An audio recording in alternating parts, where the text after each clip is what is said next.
Hello friends, study GQ में आपका स्वागत है।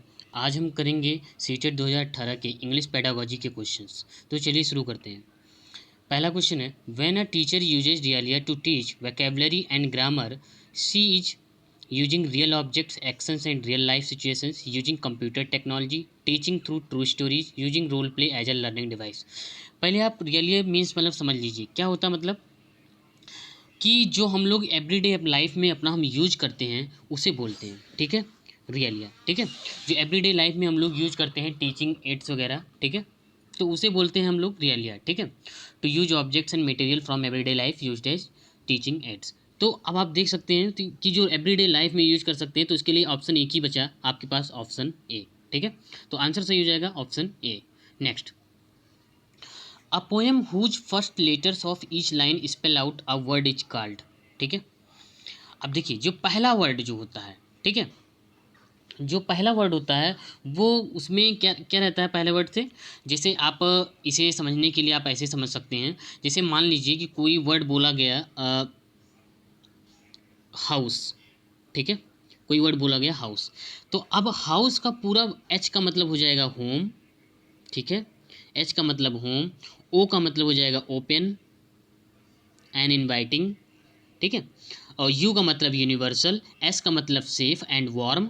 ठीक है, सेफ एंड वार्म, मतलब उसका पूरा एब्रीविएशन करके। ठीक है, और ई का मतलब एवरीथिंग। ठीक है, और मैं समझाता हूँ आपको, एक दो एग्जांपल और देता हूँ आपको। जैसे आप ये बोलना चाहते हैं, हाँ, लव।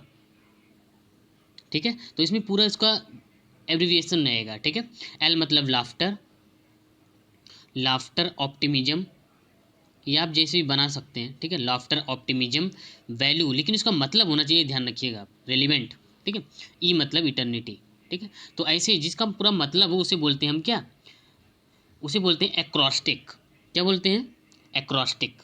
ठीक है, तो आंसर जो सही होगा आपका वो होगा एक्रोस्टिक। ठीक है, अब इपिक का मतलब क्या होता है। इपिक में आपने ड्रामा में इसका यूज किया होगा, यदि विलियम शेक्सपियर या बहुत सारे लोगों का अ, जो ड्रामा वगैरह होता है उसके लिए हम लोग यूज करते हैं। जो स्टोरी होती है, नॉवेल होते हैं, ड्रामा होते हैं, ठीक है, तो उसमें हम लोग इपिक का, जैसे बोलते हैं इपिक 1 है, ये इपिक 2 है, सुना होगा आपने, इपिक 1, इपिक 2। ठीक है, तो ड्रामा या स्टोरी में हम इसका यूज करते हैं। ठीक है, ड्रामा या स्टोरी में। ठीक है, अच्छा, हाइकू। अच्छा, आपको मैं बता दूं कि हाइकू जो वर्ड है ये जापानीज है। ठीक है, जापानीज है।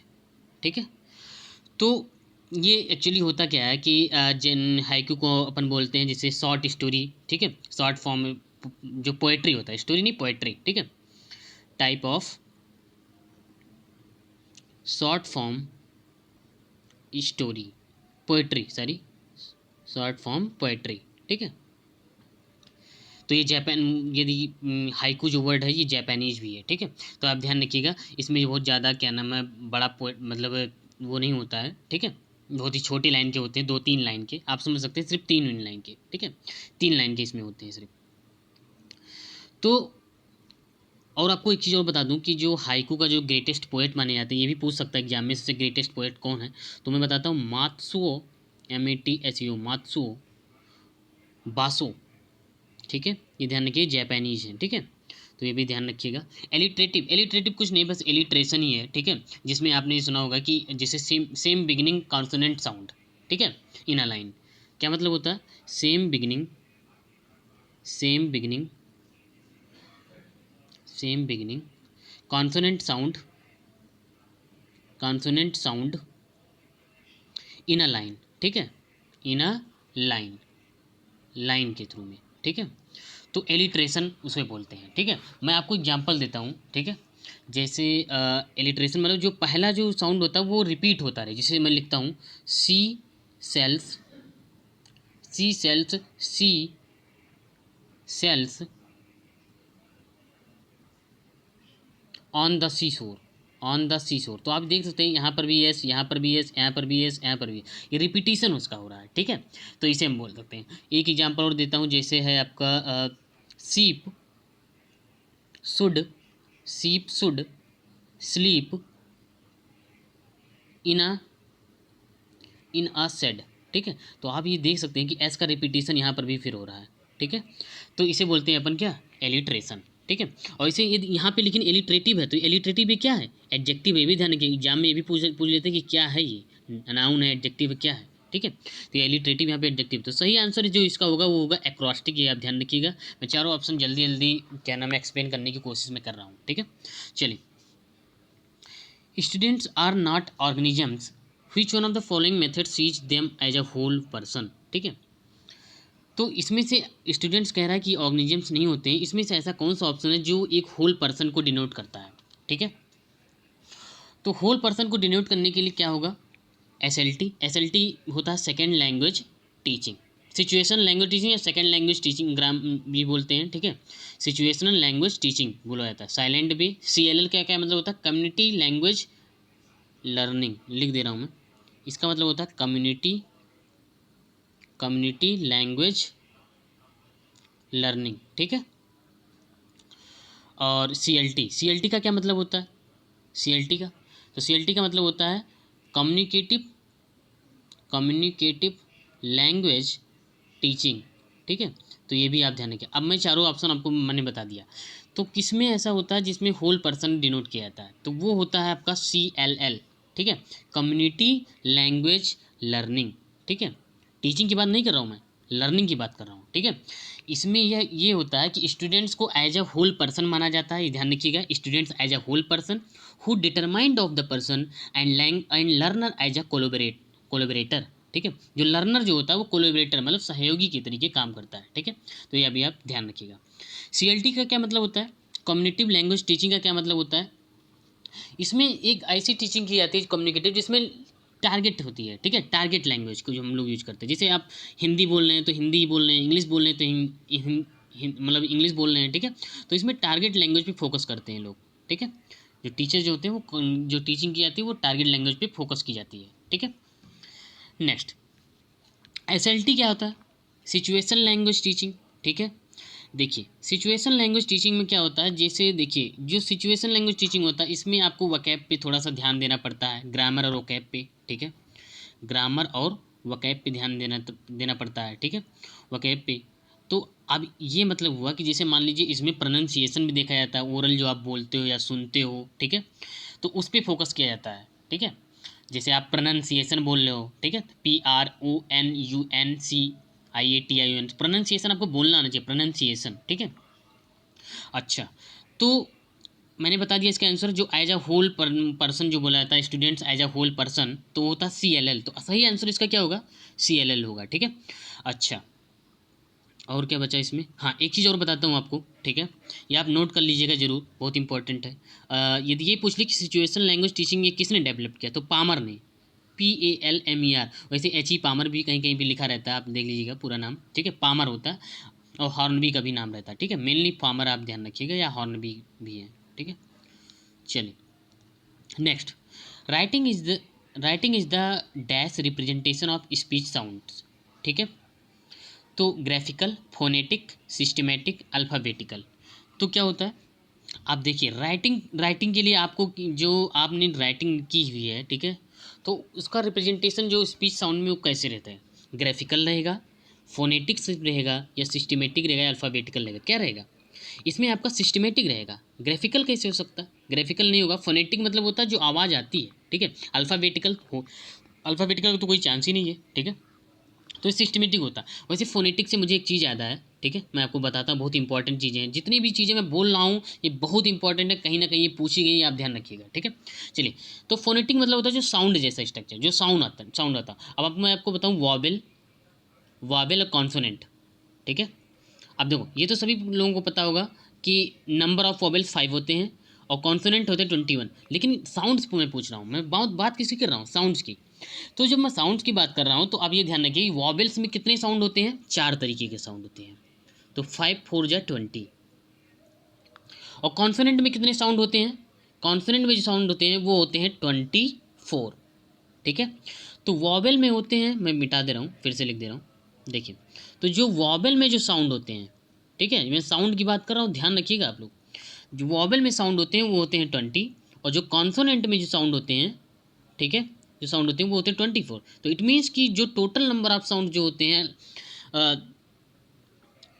इन सब में वर्ड्स में, ठीक है, लेटर्स में, जो अल्फ़ाबेट्स में, तो ये होते हैं 44, टोटल नंबर ऑफ 44 पूछ ले होता है। यदि वॉबल पूछता है तो आप 20 बताइए साउंड, यदि कॉन्फिडेंट से पूछता है तो 24 बताइए, यदि टोटल पूछता है 44। अब आप देखिए क्या पूछ रहा है, ठीक है। चलिए इसका आंसर होगा सिस्टमेटिक, ठीक है। चलिए next, decorum in spoken English pertains to, जो डेकोरम होता है, डेकोरम मतलब जो वहाँ का आपने जो माहौल बनाया हुआ अच्छा सा, ठीक है, वो स्पोकन इंग्लिश में किससे संबंधित है, ठीक है। तो clarity and purity of style, grammatical, correct grammatical usage, voice quality या अप्रोप्रिएट जेस्चर्स, ठीक है। तो किस चीज़ की है, तो देखिए ये जो होता है, अब देखिए स्पोकन इंग्लिश में अब आप जानते हैं कि पहले देखते हैं कौन से ऑप्शन नहीं है। वॉइस क्वालिटी की कोई भी वो नहीं है, ठीक है। अप्रोप्रिएट जेस्चर्स कोई जरूरी नहीं है। Correct grammatical usage, clarity and purity of style, ठीक है। तो ये होना चाहिए, ठीक है, clarity and purity of style, बिल्कुल क्लियर होना चाहिए, बिल्कुल उसका जो बोलने का तरीका प्रोनाउंसिएशन बिल्कुल क्लियर होना चाहिए, ठीक है। आप क्या बोल रहे हो वो सामने वाला समझ रहा हो, ठीक है, ये बहुत जरूरी है। तो ऑप्शन हो जाएगा आपका ए, ठीक है। ऑप्शन क्या हो जाएगा, A. Next, inquiry based curriculum is based on, ठीक है, inquiry based curriculum is based on inducting reasoning, heuristic reasoning, analogical reasoning, deductive reasoning, ठीक है। तो अब देखिए, अब मैं इंडक्टिव और डिडक्टिव पहले मैं आपको बता देता हूँ क्या होता है। देखिए इंडक्टिव को बोलते हैं अपन क्या, जो हम लोग एग्जाम्पल से रूल की तरफ जाते हैं, एग्जाम्पल टू रूल, उसे बोलते हैं हम क्या, इंडक्टिव। और डिडक्टिव में क्या बोलते हैं अपन, जो रूल से एग्जाम्पल की तरफ जाते हैं, रूल टू एग्जाम्पल, ठीक है। तो इसे बोलते हैं इंडक्टिव और डिडक्टिव। इसके बारे में आप कभी और बताऊंगा डिटेल में अच्छे से, ठीक है। ह्यूरिस्टिक मतलब क्या होता है, जब आप कोई चीज़ सर्च करते हो, ठीक है, जो कोई डिस्कवर करते हो, आप खोजते हो उसमें, ठीक है, सर्च करते हो। और एनालॉजिकल मतलब क्या होता है, जब आप क्या नाम है कोई मैथ्स वगैरह कोई चीज़ें आप रीजनिंग वगैरह जो मतलब एनालॉजिकल मतलब कोई मैथ्स के क्वेश्चंस वगैरह ऐसे सॉल्व करते हैं एनालॉजी के तरीके, उसे बोलते हैं एनालॉजिकल, समझ गए। अब देखिए तो इंक्वायरी बेस्ड में क्या होगा आप बताइए। इंक्वायरी बेस्ड में जो होगा, अब इसमें पूछा जा रहा है सिर्फ आपसे बातें कि ऐसे हो तो क्या होगा, ठीक है। तो मतलब क्या कि पहले आपको एग्जाम्पल दे रहा है फिर रूल की तरफ जा रहा है, तो इसका मतलब सही आंसर होगा इंडक्टिव रीजनिंग, ठीक है। और ह्यूरिस्टिक रीजनिंग में क्या होता है, ह्यूरिस्टिक रीजनिंग में होता है mental shortcut that allows people to solve problems and make judgments quickly and efficiently, ठीक है। तो ये ध्यान रखिएगा, सही आंसर इसका हो जाएगा इंडक्टिव रीजनिंग। नेक्स्ट आगे बढ़ते हैं, which of the following are structural words, ठीक है। स्ट्रक्चरल वर्ड्स कौन से होते हैं, चलिए मैं आपको जल्दी जल्दी बता देता हूँ स्ट्रक्चरल वर्ड होते क्या हैं, ठीक है। देखिए जितने भी प्रोनाउन होते हैं, ऑल द प्रोनाउंस, जितने भी प्रोनाउंस होते हैं ऑल द प्रोनाउंस, ठीक है, ये होते हैं। ऑल द प्रीपोजिशन, जितने भी प्रीपोजिशन होते हैं, ठीक है। ऑक्सिलरी वर्ब, ऑक्सिलरी वर्ब को हेल्पिंग वर्ब भी बोलते हैं, ध्यान रखिएगा। जितने भी ऑक्सिलरी वर्ब होते हैं, अब देखिए प्रोनाउन में आई आ गया, यू आ गया, ही आ गया, प्रीपोजिशन में on, under, at, of, behind, ये सब चीज़ें आ गई, ठीक है। ऑक्सिलरी वर्ब में helping verb do, does, did, ठीक है, शैल, विल, ये सब चीज़ें आ गई। कंजंक्शन, कंजंक्शन जो दो चीज़ों को जोड़ता हो, एंड हो गया, येट हो गया, बट हो गया, शुड हो गया, ठीक है, शुड नहीं, शुड मॉडल है, कंजंक्शन ये से बोलते हैं, ठीक है। और रिलेटिव्स, आप रिलेटिव प्रोनाउन जानते होंगे, this that some, sorry whose, this that गलती से हो गया, हुज, व्हिच, वेयर, ये सब होते हैं रिलेटिव, रिलेटिव प्रोनाउन होते हैं, ठीक है। एडजेक्टिव हो गया, जैसे एडजेक्टिव में आप क्या बोलेंगे, दिस हो गया, दैट हो गया, सम, एनी, ठीक है। एडजेक्टिव में दिस हो गया, दैट हो गया, सम, मेनी, ये हो गए, ठीक। तो इन सब चीज़ों को हम क्या बोलेंगे, स्ट्रक्चरल वर्ड्स। तो अब देखिए मैंने सभी चीज़ें आपको क्लियर, अब आपको पता लग जाएगा आंसर सही होगा फोर्थ, क्योंकि ऑक्सिलरी भी आ गया, कंजंक्शन भी आ गया, प्रीपोजिशन। ऑक्सिलरी वर्ब को हेल्पिंग वर्ब भी बोलते हैं, ध्यान रखिएगा। Next, conventions of writing include proper punctuation, imagination, good vocabulary, story ideas, ठीक है। तो अब देखिए यदि आपको उस कन्वेंशन में, कन्वेंशन मतलब वो कुछ नहीं, कन्वेंशन मतलब होता है जो आप मिलके बात करते हैं उस चीज़ पे, मीटिंग पे या कोई कॉन्फ्रेंस पे, तो इन सब चीज़ों पे आपको क्या ध्यान रखना चाहिए, ठीक है। कौन सी चीज़ें राइटिंग करते हो आपको इंक्लूड करनी होंगी। गुड वोकैबुलरी, कोई ज़रूरी नहीं है वोकैबुलरी आपकी बहुत ही अच्छी हो, ठीक है, कोई ज़रूरी नहीं है, ठीक है, होती है लेकिन कोई ज़रूरी यहाँ है नहीं, ठीक है। इमेजिनेशन नहीं, स्टोरी आइडियाज नहीं। आपका प्रोनाउंसिएशन बहुत क्लियर होना चाहिए, तभी तो लोगों को समझ में आएगा कि आपने जो चीज़ें लिखी हैं और जो आप वहाँ पे बता रहे हो, ठीक है, उसके प्रोनाउंसिएशन बहुत मस्त है, तभी पंचुएशन बहुत मस्त है, ठीक है, कि आपने जो क्या नाम है कहाँ पे कौन सी चीज़ें यूज की हैं, बट कहाँ यूज किया है, एंड कहाँ यूज किया है, आल्दो कहाँ यूज किया है, तो ये सब चीज़ें जब आपने सही जगह यूज करेंगे तो आपको वो चीज़ें समझ में आएंगी, ठीक है। तो सही आंसर हो जाएगा प्रॉपर पंचुएशन, ठीक है। नेक्स्ट, अब आगे बढ़ते हैं हम। Positive interference is a kind of, ठीक है, पॉजिटिव इंटरफ्रेंस की बात कर रहा है। Foreign language, pictorial language, native language, target language, ठीक है। अब आप मुझे बताइए पॉजिटिव इंटरफ्रेंस किससे मिल सकता है? क्या पिक्टोरियल से, टारगेट लैंग्वेज, नेटिव लैंग्वेज या फॉरेन लैंग्वेज? तो देखिए इसमें जो पॉजिटिव इंटरफ्रेंस होगा वो आप अपनी भाषा में ही, ठीक है, अच्छे से उसे आप कन्फर्म मतलब बहुत ही अच्छा कॉन्फिडेंस फील कर पाएंगे। नेटिव लैंग्वेज जो अपनी खुद की लैंग्वेज है, क्या फॉरेन लैंग्वेज में खुद को ईजी फील कर पाएंगे? नहीं, ठीक है। पिक्टोरियल लैंग्वेज में भी नहीं, पिक्टोरियल लैंग्वेज बहुत ही कठिन है, ठीक है। टारगेट लैंग्वेज में भी नहीं, ठीक है। आप अभी टारगेट लैंग्वेज में दिक्कत ये है कि मैं आपसे कहूँ कि सिर्फ इंग्लिश में ही बोलना है, तो आप हो सकता है इंग्लिश इतनी देर तक ना बोल पाए, ठीक है। तो कोई टारगेट लैंग्वेज जरूरत नहीं है, लेकिन नेटिव लैंग्वेज में आप कंफर्ट जोन में रहेंगे, ठीक है। तो नेटिव लैंग्वेज पॉजिटिव इंटरफ्रेंस आपको देगा, ठीक है, ध्यान रखिएगा। In learning a new language multilingualism is an asset, an interference, a burden, a methodology, ठीक है। देखिए इसे तो बहुत इजी क्वेश्चन है। यदि आपको मल्टीलिंगुअलिज्म मतलब यदि आप हिंदी भाषी हैं या हिंदी लैंग्वेज से हैं तो आप इंग्लिश भी थोड़ा बहुत जानते ही होंगे। तो इंग्लिश यदि नहीं जानते तो आपके लिए वो कैसा काम करेगा? क्या वो बाधक तरीके काम करेगा? नहीं। मेथोडोलॉजी के लिए नहीं। बर्डन के तरीके काम करेगा? नहीं। क्या काम करेगा? एसेट के तरीके काम करेगा, ठीक है। रिसोर्स के तरीके काम करेगा, ये भी ध्यान रखिएगा, रिसोर्स के तरीके काम करेगा, ठीक है, ये ध्यान रखिए, रिसोर्स के तरीके काम करेगा, ठीक है। सही option A, an asset. Note taking is done while reading a review, during extensive reference work, while writing an essay, during a lecture. तो क्या होगा?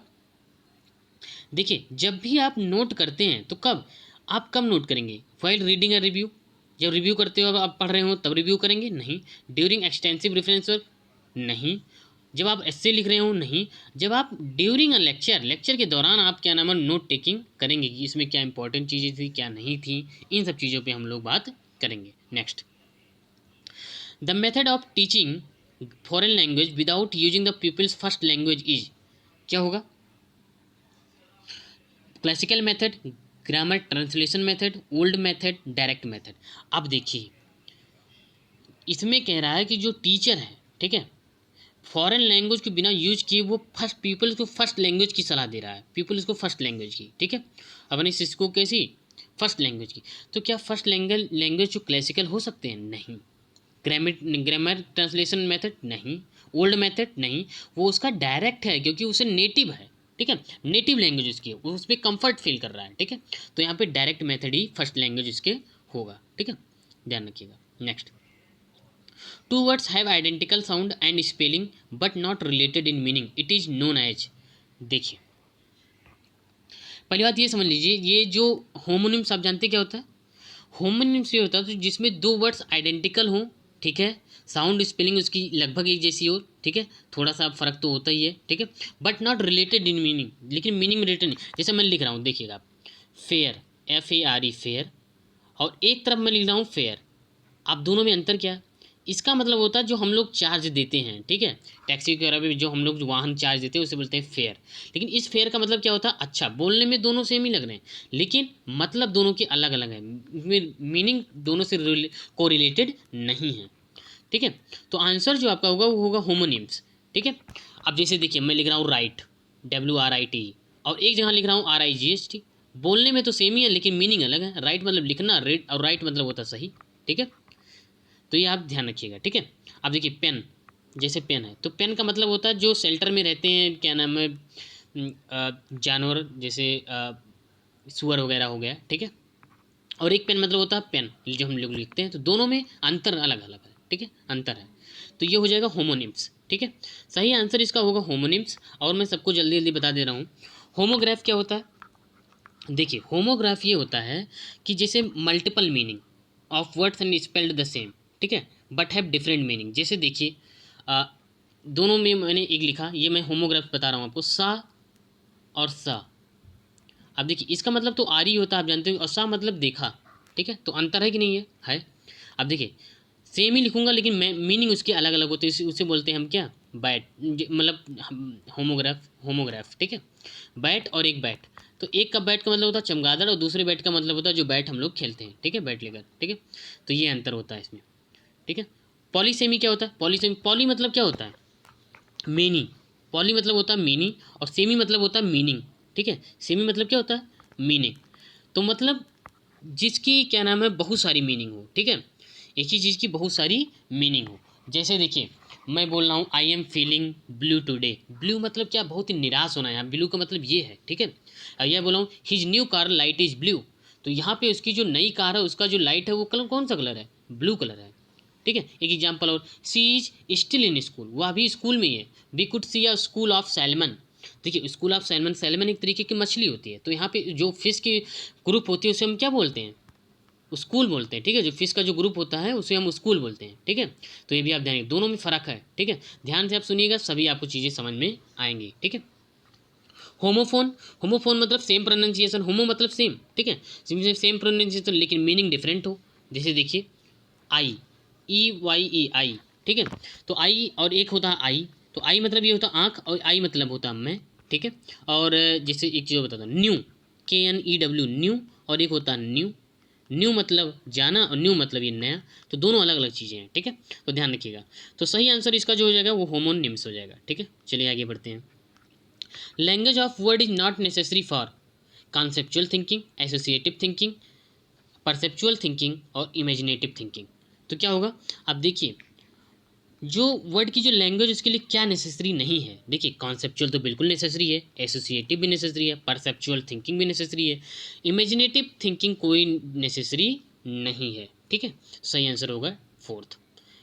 कम्युनिकेटिव लैंग्वेज टीचिंग, देखिए इसी को मैंने आपको सबसे पहले बताया था, CLT, इसी को बोलते हैं CLT, ध्यान रखिएगा, कम्युनिकेटिव लैंग्वेज टीचिंग, ठीक है, जिसके लिए मैंने बताया था कि आपको टारगेट लैंग्वेज पे बात की जाती है, ठीक है, किस पे बात की जाती है, टारगेट लैंग्वेज पे, ठीक है, टारगेट लैंग्वेज पे बात की जाती है, ठीक है, ध्यान रखिएगा। तो CLT रिप्लेस्ड, बेसिकली CLT किसको बेसिकली रिप्लेस करेगा, स्ट्रक्चरल टीचिंग को। सिचुएशनल लैंग्वेज टीचिंग, अब देखो इसे SLT बोलते हैं, SLT मैंने आपको बताया ही है सबसे पहले क्वेश्चन में। Motivational teaching, natural language processing. तो अब देखिए किसको बेसिकली ये रिप्लेस करेगा, ठीक है, तो देखिए कम्युनिकेटिव लैंग्वेज जो CLT है रिप्लेस करेगा स्ट्रक्चरल टीचिंग को, किसको रिप्लेस करेगा, स्ट्रक्चरल टीचिंग को, ठीक है, समझ पा रहे हैं मेरी बात को, ठीक है। तो ये हो जाएगा, स्ट्रक्चरल टीचिंग को ये रिप्लेस कर सकता है, ठीक है। और दो तीन ये आप जानते हैं कि लैंग्वेज जो भी होता है जो हम लोग पढ़ाए जाते हैं उसके टर्म्स होते हैं, उसके स्किल्स होते हैं, देखिए 4 ही टर्म्स से होते हैं, कौन कौन से, LSRW, ठीक है, L मतलब लिसनिंग, S मतलब स्पीकिंग, R मतलब रीडिंग, ठीक है, और W मतलब राइटिंग। तो ये 4 स्किल्स होते हैं जिससे लैंग्वेज आप लोग सीख सकते हैं, ठीक है। तो यही था, ठीक है, 2018 के सॉल्व पेपर थे ये, मैंने आपको पूरा क्लियर बता दिया, ठीक है। चलिए फिर मिलते हैं नेक्स्ट वीडियो में, थैंक यू।